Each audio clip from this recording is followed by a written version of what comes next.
Thanks, Riv. We want to welcome TSM's Bjergsen to the desk after your first win here in SuperWeek against Dignitas, a team that you actually hadn't beaten yet this split. So talk to me about how it feels to beat a team in the last week before you go into playoffs that you hadn't previously beaten. Yeah, at least we managed to be one of the teams that we hadn't beaten before, and it feels pretty good. I think we had a pretty decent record against other teams than Dig and LMQ, and going in, we really needed this win off of Dignitas, so we would feel confident if we met them in the playoffs, and we wouldn't feel like they're our kryptonite or they're unbeatable or they just have some counter to us. But now we feel pretty confident even if we would happen to meet them in playoffs. All right, and you guys are locked in at least third place now. You can't do any worse than that in the playoffs. Who are you most afraid of playing in the playoffs? I'd say just LMQ has a really good grasp on us. We do just kind of not play as well against them, but that's also a part of them playing well against us. And probably LMQ and C9 are the two strongest teams that we would prefer to play later, maybe in the finals. Absolutely. All right, let's jump into the game because I want to talk about the Aurelia pick into the Maokai. So talk to me a little bit about that because we've seen Maokai picked and banned in almost pretty much every game at this point, and people have been struggling to find an answer for it. So is Aurelia the solution? There isn't really much of a solution. Top lane, especially with the sustained champions like Maokai and Gragas, they kind of can always just get out even and still be strong in team fights. But I think Maokai versus Aurelia is just a very sustained heavy matchup, and the damage reduction through Maokai's ult will kind of get negated by the true damage of Aurelia's W. So I think that's kind of how the matchup works out. I wouldn't say one of them beats the other, but we like having the Aurelia in like later stages of the game. All right, we got a little listen in at the start of the game where you were talking about scaling and Trinity Force and spikes like that. Talk to me more about the team composition and what your goals were coming in. This game, especially when you have Kog'Maw, it's just really important that when you have Trinity Force, you have the power spike. That's usually when your mid lane hits the Fiend's Sword Boots kind of power spike too. And that's where you can start grouping up with these team fighting team comps. And that's just pretty much what we want to work out for. Especially when we have the double Trinity Force, when you get those, that's really your mid game power spike, and that's what you need, and you have to play around because the Trinity Force champions, they scale well, but other champs that maybe rush IE, 80 carries like Triss scale better into the late game. But when you hit that power spike in the mid game, it's huge, and you need to take advantage of it. So how much of a deficit are you guys comfortable with, falling into having that late scaling team comp? Sorry, having that late scaling team comp. How much of a deficit are you willing to endure before you start to get worried? I'd say maybe like a 5k gold lead would probably be. It really depends if you have like a really heavy scaling comp like we did against C9. We just fell too far behind.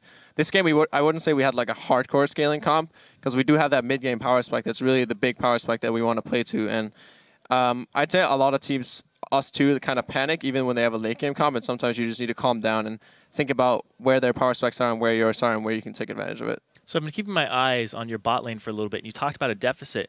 Turtle and Lustboy seem to be getting bullied around the last 2 days. Is there something that's going on there that's really apparent, or is it just synergy, communication?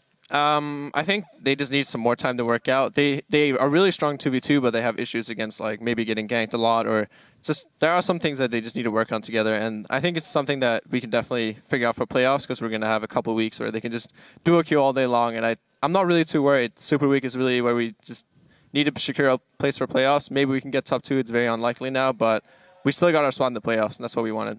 Yeah, there's definitely still a chance at that number 2 slot. I want to jump into the game. I want to go 42 minutes in where we see the team fight that kind of turns things back around into your guys' favor. So we're going to pull it up on your screen here. Talk to me about, falling into this kind of an opportunity for a team fight that you can capitalize. Yeah, I think this is very late in the game where we see Maokai already using his TP and then backing because we faked the rotation onto the mid lane. So we knew it was going to be a 4v5, and we just kind of brute forced them. When you know you're 4v5 and you have a team comp where we have speed ups like Nami and Orianna, I just speed people up and they just run at them. And we just knew that the 4v5, regardless of like how much we were behind or ahead, we would just be able to win the fight. And you guys ended up getting the Baron and the middle inhibitor turret off of that. And then when you put yourself in that situation with the late game scaling comp, does it just become don't mess up and just continue going forward when you get that lead?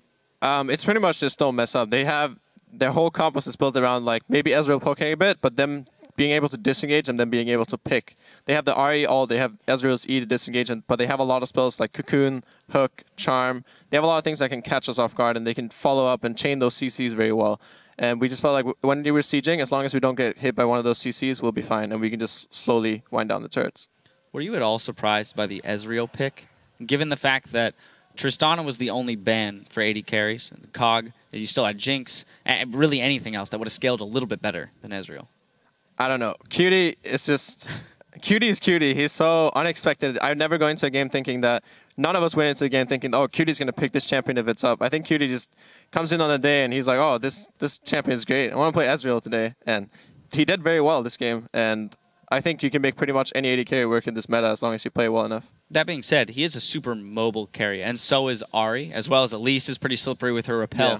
So when you face a team that's got all kinds of mobility, how does target calling work, especially being one of the shot callers yourself?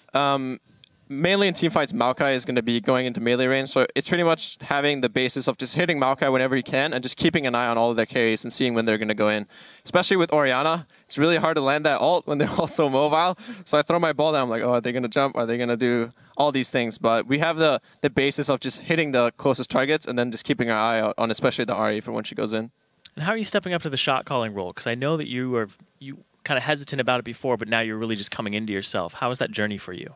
It's really hard. I feel like I'm playing worse individually because there's so much more to think about when you're shot calling. You have to think about pretty much what everyone has to do. And when we're strong, how are your teammates doing? Are they ahead? Are they behind? Where can we make our next play? Where do we need to play safe? When do we need to give up objectives? It's a really hard job, and it's something I have to keep working on to. But I'm trying to watch a lot of replays and just trying to learn through other really good players, and especially Reggie, and learn how to shot call. Awesome. All right, finally, I want to ask you about tomorrow's game, mostly because it's a possible preview of a first-round playoff match between you and Curse. Yeah, how important is that game? Less so for the win, but more so for understanding that team and developing a plan going into playoffs if you do end up playing them in the first round. I think if we manage to get that win and we play them in the first round, we're going to go in really confident. If we win tomorrow, we're going to be 4-0ing them, and going into playoffs, we're going to feel like a lot more confident and a lot more comfortable going into that game. So I think tomorrow's game, regardless of whether we can be 2 or 3, it's just really important, and we have to give it our all. Awesome. Well, you guys performed very fabulously in that game, coming back from a little bit of a deficit. Got your first win on SuperWeek. Congratulations. Thanks for joining us at the desk. Now we've got a recall to base, but we'll be right back with our next Rumble on the Rift. Team Curse versus LMQ. Don't go anywhere.